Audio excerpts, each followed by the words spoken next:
Il n'y a pas d'expression ou de locution plus fréquente dans le Nouveau Testament que celle-ci, en Christ. Elle varie quelquefois dans les traductions quand par et avec Christ sont employées. Parfois elle change dans le texte original sous la forme de en Christ Jésus, en lui. Mais dans les 200 fois qu'elle se présente, le principe est le même. Dans toute l'étendue du dogme chrétien, il n'y a rien qui ait plus de valeur et qui soit cependant moins compris et apprécié.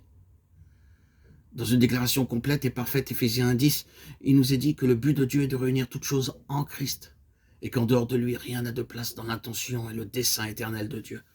Le plan, la méthode, les ressources, les temps, les éternités sont dans la sphère de Christ.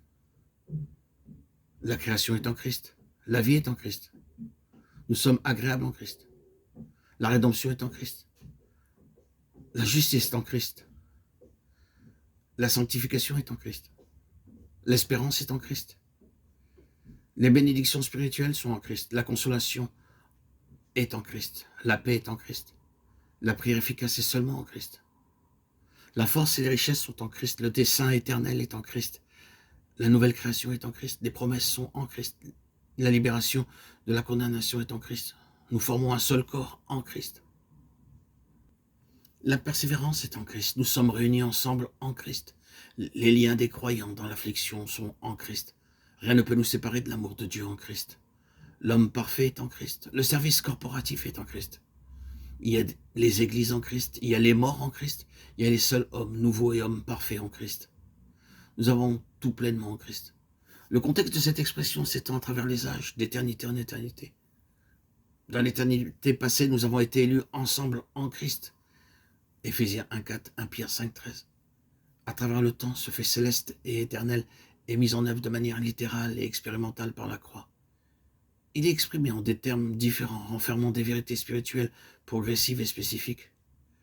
Mais le principe est toujours le même. Nous sommes devenus une même plante avec lui par la conformité à sa mort. Romains 6,5. Vivifiés ensemble avec le Christ. Éphésiens 2,5. Ressuscités ensemble en Jésus-Christ. Éphésiens 2,6.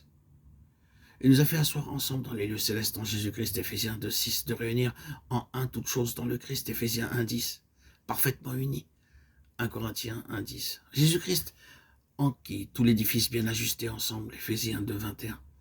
Étant unis ensemble, Colossiens 2,2, vous avez été édifiés en Christ, Éphésiens 2,20, afin que nous vivions ensemble avec lui, 1 Thessaloniciens 5,10, ouvriers ensemble avec lui, 2 Corinthiens 6,1, combattant ensemble d'une même âme, Philippiens 27.